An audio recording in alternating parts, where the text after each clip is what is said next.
Welcome to our channel creative coach. आज मेरे साथ मौजूद हैं एक ऐसी राइटर जिनके लफ्ज़ सिर्फ पढ़े नहीं जाते बल्कि दिल में उतर जाते हैं। ना सिर्फ दिल में उतरते हैं बल्कि इंसान को सोचने पर मजबूर भी करते हैं। आज की हमारी गेस्ट एक न्यू राइटर हैं, एक नई सोच, एक नया नज़रिया। उन्हें आप सब उनकी बेहतरीन राइटिंग की वजह से जानते हैं, लेकिन आप उनकी लाइफ और राइटिंग जर्नी के बारे में नहीं जानते। आज हम उनसे बातें करेंगे और जानेंगे उनके बारे में दिलचस्प बातें। प्लीज़ वेलकम करें हमारे न्यू राइटर मुस्कान कौसर का, जिनका सफ़र, उनकी राइटिंग और उनकी सोच सभी कुछ अलग और इंस्पायरिंग है। अस्सलाम वालेकुम, कैसी हैं आप? वालेकुम अस्सलाम। अल्हम्दुलिल्लाह मैं बिल्कुल ठीक हूँ। अपने बारे में हमें कुछ बताएं, जैसे आपकी क्वालिफ़िकेशन, आप कहाँ से बिलोंग करती हैं, स्टेटस, एक छोटा सा इंट्रो दे दें अपना। अपने बारे में अब क्या ही बताऊँ। मैं बीएससी ग्रेजुएट हूँ और मेरा ताल्लुक भारत के शहर नंदीड से है। कुछ अपनी पसंद के बारे में बताएं, यानी कि favourite colour, favourite food, favourite place, favourite writer, favourite book, कोई फ़ेवरेट पोइट्री लाइन्स, कोई फ़ेवरेट ड्रामा, मूवी या सीरीज़, फ़ेवरेट एक्टर या एक्ट्रेस। आप किस तरह के ड्रामे देखना पसंद करती हैं? Korean, Turkish, Pakistani? आपका फ़ेवरेट नॉवल कौन-सा है और क्यों? मेरा पसंदीदा रंग स्याह है, जबकि खानों में मुझे आलू की सब्ज़ी बेहद पसंद है। घूमने-फिरने की शौक के बाइस कई मकामात मुझे बहुत पसंद हैं, इसलिए किसी एक जगह का नाम लेना मुश्किल है। मुतालिया के हवाले से मेरी पसंदीदा किताब बोस है, जबकि शायरी में इल्लामा इकबाल का ये शेर मुझे बहुत मुतासिर करता है। हर इंतहा से पहले, हर इब्तिदा के बाद, ज़ाते नबी बुलंद है ज़ाते खुदा के बाद। ड्रामों और सीरीज़ में मुझे ख़ास तौर पर हॉरर सीरीज़ पसंद हैं। भारतीय शोज़ में नागिन और कसूटी ज़िंदगी की मेरे पसंदीदा ड्रामे हैं, जबकि पाकिस्तानी ड्रामों में हम नशीम मुझे बहुत पसंद है। अदाकारों में तेजस्वी प्रकाश और अदाकारों में पार समतान मेरे पसंदीदा हैं। मैं तुर्क ड्रामे नहीं देखती, जबकि भारतीय ड्रामों में वही देखती हूँ जो मुझे अच्छे लगते हैं। आपने अब तक कितने प्रोजेक्ट कंप्लीट किए हैं? अल्हम्दुलिल्लाह अब तक मैं 5 अफ़साने और कई मज़ामीन तहरीर कर चुकी हूँ, जबकि इस वक्त एक तवील नावल पर काम जारी है। इंशाल्लाह वो मुकम्मल होने के बाद क़ारीन को ज़रूर पसंद आएगा। आप अपने सब अफ़साने और आर्टिकल्स के नाम बता सकती हैं? मेरे आर्टिकल्स में जब रब ने सिला दिया, इसहाब कहफ का वाक़या, सब्र एक इस्मानी पैमाना, काबिलियत, आंधी तकलीन, हज़रत इब्राहीम तौहीद के अलमदार, और अफ़सानों में सकर की आग, सांप और इंसानियत, तहज्जुद और जिन्नात, राहत, खेल ख़त्म, हम अब भी अंदर, कश्मकश, इंतहा। इंतहा एक इस्तवार नावल था जिसकी सिर्फ 3 एपिसोड शाये हो सकीं, बाद में दूसरे प्रोजेक्ट की वजह से इसे छोड़ना पड़ा। क्या आप इंतहा को नेक्स्ट कभी कंटिन्यू करना चाहेंगी? इंशाल्लाह मौजूदा प्रोजेक्ट मुकम्मल होने के बाद दोबारा इस पर काम करूँगी। क्या आप अपने करंट प्रोजेक्ट का नाम बता सकती हैं? जी, मेरे मौजूदा प्रोजेक्ट का नाम सहर है। अल्लाह आपको कामयाब करे। आपको पहली बार किस वक़्त फ़ील हुआ कि हाँ, मैं राइटर बन सकती हूँ? बचपन से मुझे पढ़ने का बेहद शौक था। मैं उर्दू रसाले और मैगज़ीन बाकायदगी से पढ़ा करती थी। मुतालिए के दौरान मुझे ये एहसास हुआ कि मैं भी लिख सकती हूँ। ज़हन में कहानियाँ और ख़्यालात जन्म लेने लगे, मगर तालीम की मसरूफ़ियत और इशाअत के अमल से नावाक़फ़ियत के बाइस मैं लिख ना सकी। बाद में ऑनलाइन एक राइटर से दोस्ती हुई, जिन्होंने मुझे अपनी तहरीरें ऑनलाइन शाये करवाने का मशवरा दिया। इस रहनुमाई के तहत मैंने अपना पहला नावल कशमकश लिखा और शाये करवाया। लिखने के अमल में ही मैंने बहुत कुछ समझा और सीखा। लिखना आपके लिए शौक है या प्रोफ़ेशन या हीलिंग? लिखना मेरे लिए प्रोफ़ेशन भी है और हीलिंग भी। इब्तिदा में ये महज़ मेरी ज़हनी और जज़्बाती तस्कीन का ज़रिया था। लिखते वक़्त मैं अपनी बहुत सी मुश्किलात भूल जाती हूँ। आपकी राइटिंग जर्नी कब शुरू हुई? कोई एक इंसिडेंट जो आज भी याद हो? इब्तिदा में स्कूल के ज़माने में मैं अपने दोस्तों को कहानियाँ सुनाया करती थी, ख़ास तौर पर हॉरर कहानियाँ। मगर मैंने कभी भी अपनी कहानियों को कागज़ पर कलमबंद नहीं किया। जब पहली बार मुझे कुछ अफ़साने शाये हुए तो इस वक़्त मेरे ज़हन में ज़्यादा कहानियाँ मौजूद नहीं थीं। ताहम जब मेरा पहला नावल शाये हुआ तो मेरे ज़हन में बेशुमार हॉरर कहानियाँ जन्म लेने लगीं। इन्हीं कहानियों में से एक पर मैं आज अपने एक ड्रीम प्रोजेक्ट के मंसूबे पर काम कर रही हूँ। दिलचस्प बात ये है कि ये सब कुछ एक वाक़ये के तौर पर अचानक ही हुआ। जैसा कि मैंने पहले भी ज़िक्र किया, मुझे पब्लिकेशन के अमल के बारे में कोई ख़ास मालूमात नहीं थी। ऐसे में मेरी ऑनलाइन दोस्त सईदा नूर ने मेरी रहनुमाई की और यूँ मैंने लिखते-लिखते बहुत कुछ सीखा और समझा। आपका सबसे पहले लिखा अफ़साना कौन-सा है? अगर उसके बारे में थोड़ा शेयर कर दें, यानी अपने फर्स्ट प्रोजेक्ट की जर्नी। जैसा कि मैं पहले भी बता चुकी हूँ, मेरा पहला नावल कशमकश था, जो मैंने एक हकीकी कहानी की बुनियाद पर तहरीर किया। इस नावल को लिखते हुए मुझे बहुत सी मुश्किलात और परेशानियों का सामना करना पड़ा, क्योंकि इब्तिदा में मुझे इस अमल के बारे में कोई ख़ास आगाही नहीं थी। पहले मैंने ये कहानी कागज़ पर लिखी, बाद में इसे मोबाइल पर टाइप करने में मुझे ख़ासा वक़्त लगा। हर मरहले पर सीखते हुए मैंने बिलाखिर इसे शाये करवाया। ये एक मुख्तसर अफ़सानवी नावल था, जिसमें हकीकी ज़िंदगी की मोहब्बत और तकदीर के अनासिर शामिल थे। आपने पहला पीस लिखा तो कैसा फीडबैक मिला? किसने इंकरेज किया या क्रिटिसाइज़? मैंने अपना पहला नॉवल सिर्फ़ 1 माह में मुकम्मल किया था। उस वक़्त मैं एक नई लिखारी थी, इसलिए मुझे किसी किस्म का कोई ख़ास फ़ीडबैक नहीं मिला। इस नॉवल को अब तक ना तो किसी ने बाकायदा तौर पर पढ़ा है और ना ही मैंने इसकी तशहीर करवाई है। इसमें टाइपिंग और तकनीनी अमला की कुछ गलतियाँ मौजूद थीं। आपके घर वालों ने आपके लिखने को कैसे एक्सेप्ट किया? यानी सबने अप्रिशिएट किया या किसी ने रोका अभी कि नोवेल लिख रही हो? ऐसा तो नहीं है कि मुझे किसी ने लिखने से रोका हो, लेकिन स्कूल और कॉलेज के ज़माने में जब मैं रसाले और मैगज़ीन पढ़ा करती थी, तो मुझे सिर्फ़ इसलिए रोका जाता था कि मेरी तवज्जो पढ़ाई से ना हट जाए। वैसे हमारे घर और माशरे में लिखारी को एक बाइज़्ज़त मुकाम ज़रूर दिया जाता है, मगर इसे एक बाकायदा और मुस्तहिक पेशा कम ही समझा जाता है। अब तक जब भी किसी को मालूम हुआ कि मैं लिखारी हूँ, तो सबसे पहला सवाल यही किया गया कि अब तक कितनी आमदनी हुई या इससे क्या फ़ायदा होता है। सच कहूँ तो मुझे लिखने से सुकून मिलता है और यही मेरे लिए सबसे बड़ी कामयाबी है। जब आपकी फ्रेंड ने टीचर्स को पता चला कि आप राइटर हैं तो उनका रिएक्शन क्या था? जब मैं लिखारी बनी तो इस वक्त मेरी तालीम मुकम्मल हो चुकी थी। अब तक मैंने किसी भी उस्ताद को इस बारे में नहीं बताया। अलबत्ता जिस दोस्त को भी इस बात का इल्म हुआ, उसने यही सवाल किया कि इससे कितनी आमदनी होती है। आपके आइडियाज़ का सोर्स क्या होता है? रियल लाइफ, इमेजिनेशन, लोग या दर्द? मेरे ख़्यालात का सोर्स अक्सर हकीकी ज़िंदगी के वाक़यात होते हैं, जबकि नॉवल में अपनी इमेजिनेशन से तरतीब देती हूँ। अक्सर ऐसा भी होता है कि मैं अपनी कहानियों में खुद को किसी न किसी सूरत शामिल कर लेती हूँ। एक लिखारी के लिए सबसे अहम चीज़ उसकी इंस्पायरेशन होती है। आपके ख्याल आमतौर पर कहाँ से जन्म लेते हैं? इब्तिदा में बतौर लिखारी मैंने ज़्यादातर हौसला अफ़ज़ा अफ़साने तहरीर किए। ताहम हॉरर लिखने का शौक़ मुझे शुरू ही से रहा है। सच कहूँ तो मेरे ज़हन में कई हॉरर नॉवल मौजूद हैं जिन पर मैं लिखना चाहती हूँ, मगर पहले मैं अपना पहला ड्रीम प्रोजेक्ट मुकम्मल करना चाहती हूँ, उसके बाद उन पर काम करूँगी। जहाँ तक इंस्पिरेशन का ताल्लुक है, तो मैंने एम.ए. राहत के हॉरर नॉवेल्स और दीगर तहरीरें मुतालिया की हैं जिनसे मुझे ख़ासी तरग़ीब मिली है। राइटर्स ब्लॉक हर राइटर को होता है। आप इससे कैसे निकलती हैं?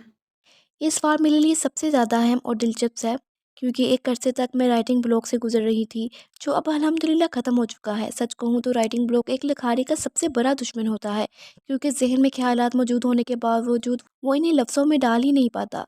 बाद में मुझे ये एहसास हुआ कि दरअसल मुझे राइटिंग ब्लॉक नहीं, बल्कि प्रेशर ब्लॉक था। मैं अपना नॉवल इस खौफ की वजह से नहीं लिख पा रही थी कि अगर मैंने इस तरह लिख दिया तो कहीं वो ख़राब ना हो जाए। इस मसले का मैंने सबसे बेहतर हल यही निकाला कि खुद को वक्त दिया। मैंने इस दौरान अच्छी और मियारी तहरीरें पढ़ी, ख़ास तौर पर हॉरर से मुतल्लिक़ नॉवेल्स का मुतालिया किया। यूँ आहिस्ता-आहिस्ता मैंने इस रुकावट को पीछे छोड़ दिया। मैंने खुद को ये समझाया कि अगर मेरे ज़हन में मौजूद कहानी को मैंने लिखा ही नहीं, तो मुमकिन है वो वहीं दफ़न हो जाए। इसी सोच के तहत मैंने अपने ख़्यालात को कागज़ पर मुंतकिल करना शुरू किया, क्योंकि एडिटिंग बाद में भी की जा सकती है और नॉवल को खूबसूरत शक्ल देना भी बाद का मरहला होता है। आपके लिए लिखते वक़्त क्या चीज़ें मस्ट होती हैं? कॉफ़ी, म्यूज़िक, टी या कंप्लीट साइलेंस?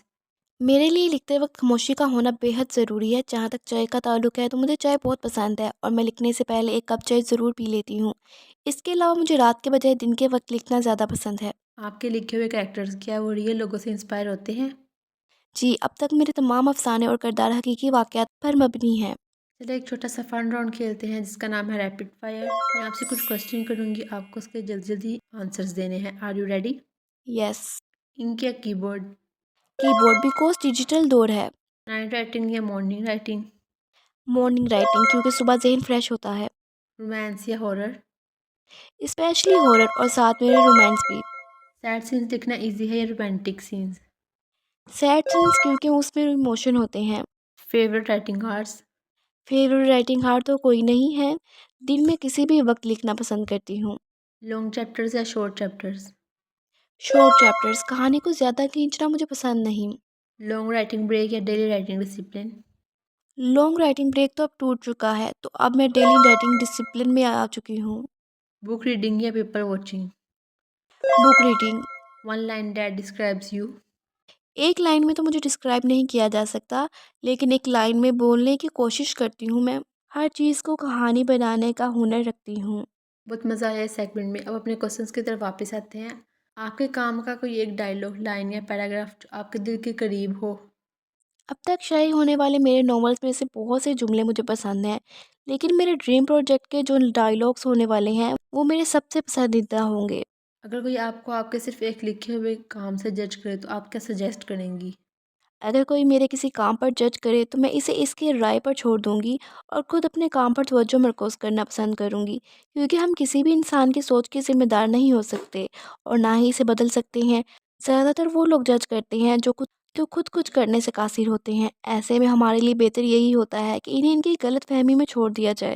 जब आप लिखती हैं तो आपको कहानी के किस हिस्से पर सबसे ज़्यादा मेहनत या चैलेंज का सामना करना पड़ता है, स्टार्ट, प्लॉट या एंडिंग? जब मैं लिखती हूँ तो कहानी के आगाज़ के सीन लिखना मेरे लिए थोड़ा मुश्किल और चैलेंजिंग होता है। मैं पहले इसे लिख देती हूँ और बाद में एडिटिंग के ज़रिए इसे दुरुस्त और बेहतर बना लेती हूँ। आप अपने नॉवेल्स में मेन कैरेक्टर डिज़ाइन करते हुए पहले क्या सोचती हैं उसके बारे में? मैं अपने नॉवेल्स में कैरेक्टर डिज़ाइन करते वक्त ये सोचती हूँ कि चाहे वो मरकज़ी किरदार हो या कोई दूसरा किरदार, इसे मजबूत और बाअसर रखना पसंद करती हूँ। मैं ये दिखाना चाहती हूँ कि किरदार का ईमान अल्लाह पर मजबूत हो। मेरी कोशिश होती है कि मैं एक बाईमान किरदार तख्लीक करूँ और ख़ास तौर पर मुझे ख़वातीन मरकज़ी किरदार को मजबूत और बाहौसला दिखाना बहुत पसंद है। फ्यूचर का ख्वाब क्या है, अपनी बुक या इंटरनेशनल प्लेटफॉर्म? मुस्तकबिल का मेरा ख्वाब ये है कि मेरे ज़हन में मौजूद तमाम हॉरर ख़यालात को पहले लिखूँ और इन्हें किताबी शक्ल में देखूँ। अगर मुमकिन हुआ तो इन्हें नॉवल की सीरीज़ की सूरत में भी पेश करना चाहती हूँ। और मेरी ख्वाहिश है कि ये किताब इंटरनेशनल लेवल पर काबिल रसाई और पसंद की जाए, चाहे इसे इंटरनेशनल प्लेटफॉर्म पर शाये ना भी किया जाए। कोई ऐसा सीन या कैरेक्टर शेयर करें जिसे लिखते हुए आप खुद इमोशनल हो गई हों? मैंने अपने कई इंटरव्यूज़ में अपने ड्रीम प्रोजेक्ट के बारे में बात की है। जैसा कि मैं पहले भी ज़िक्र कर चुकी हूँ, इस प्रोजेक्ट में एक किरदार है जो कि एक सपोर्टिंग किरदार है और मैं इसके किरदार को तख्लीक करते वक्त ज़्यादा जज्बाती हो रही हूँ, क्योंकि जो किरदार मैं डिज़ाइन करने जा रही हूँ वो मेरे दिल के बहुत करीब है और इसका पहला सीन सबसे पहले मेरे जहन में आया। आज के डिजिटल दौर में लिखने के अंदाज में क्या चेंजेस आई हैं?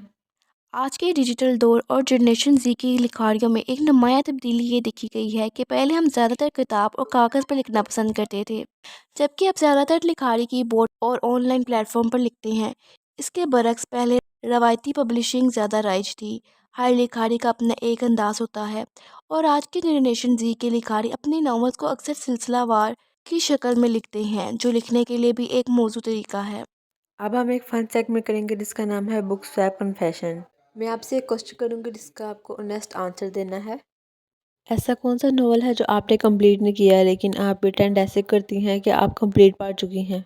आज आप सब कुछ एक्सपोज़ करने के लिए बैठी हैं मेरे बारे में, बट मज़ा आ रहा है।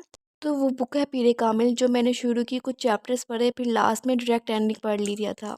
आपके लेटेस्ट वर्क का थीम क्या है? 3 वर्ड्स में डिस्क्राइब करें।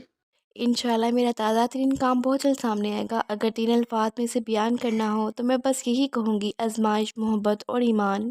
आपके हिसाब से राइटर्स दर्द से ज़्यादा लिखते हैं या खुशी से? हर लिखारी अपने अंदाज के मुताबिक थोड़ा मुख्तलिफ तरीके से दिखता है। जहाँ तक मेरा ताल्लुक़ है, मैं लिखने से पहले थोड़ा सुकून में आ जाती हूँ।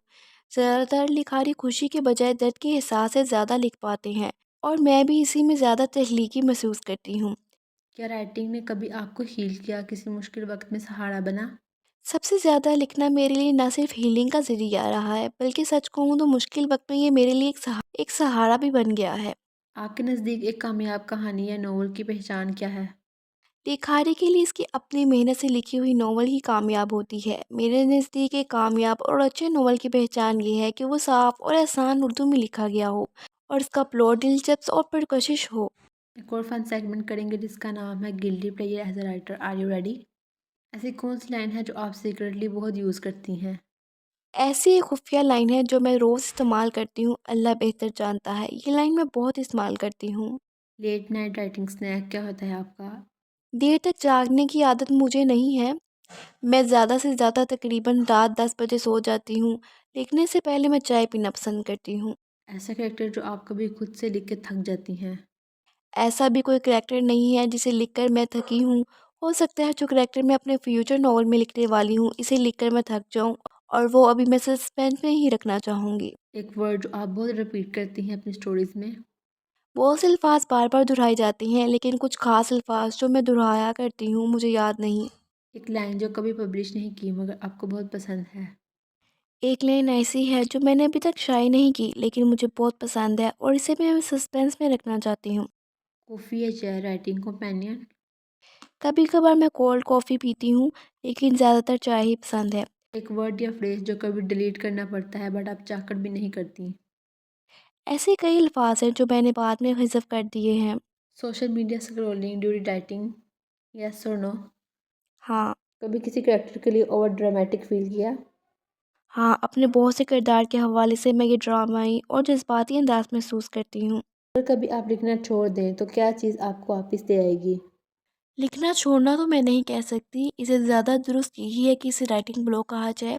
और राइटिंग ब्लॉक को मैं हमेशा तोड़कर वापस लिखने की तरफ लौटाऊँगी। मुमकिन है कभी ऐसी सूरत-ए-हाल पेश आए कि लिखना आर्ज़ी तौर पर ना हो सके, लेकिन मैं मुस्तकिल तौर पर रुकूँगी नहीं, क्योंकि मेरे लिखने की जद्दोजहद और सफ़र मेरे लिए एक जज़्बाती और बेहद पुरकशिश शौक बन चुका है। न्यू राइटर्स के लिए एक ऐसी एडवाइस जो उनके काम आ सके।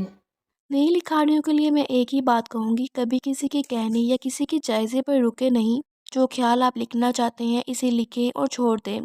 जो सोच आपके ज़हन में गर्दिश कर रही है, इसे दुनिया के सामने लाएँ। थैंक यू सो मच मुस्कान कि आपने अपना कीमती वक्त हमें दिया। आपसे बात करके बहुत अच्छा लगा। Thank you so much. आपके साथ बहुत मज़ा आया। इंटरव्यू क्वेश्चंस और फन सेगमेंट में भी आपने तो पूरी तैयारी कर ली थी मुझे एक्सपोज़ करने की। आप अपनी फेवरेट राइटर का नाम बता दें जिनका इंटरव्यू आप चाहती हैं, ताकि हम आपके फेवरेट राइटर से थोड़ी गपशप कर सकें। मेरे फेवरेट राइटर्स नगीना अब्दुल कदीर, आउतर अली और नूरुल हैं। व्यूवर्स, आप सब भी अपनी फेवरेट राइटर का नाम कमेंट सेक्शन में बता सकते हैं, ताकि आपके फेवरेट राइटर से गपशप कर सकें और जान सकें उनके बारे में ढेर सारी ऐसी बातें जो उन्होंने आज तक सीक्रेट रखी। मुस्कान को thank you for joining us. Viewers, अगर आपको आज का इंटरव्यू पसंद आया, लाइक करें, कमेंट करें और चैनल को सब्सक्राइब करना ना भूलें। मिलते हैं नेक्स्ट एपिसोड में, जहां हम किसी और क्रिएटिव सोल की कहानी सुनेंगे। Thanks for watching.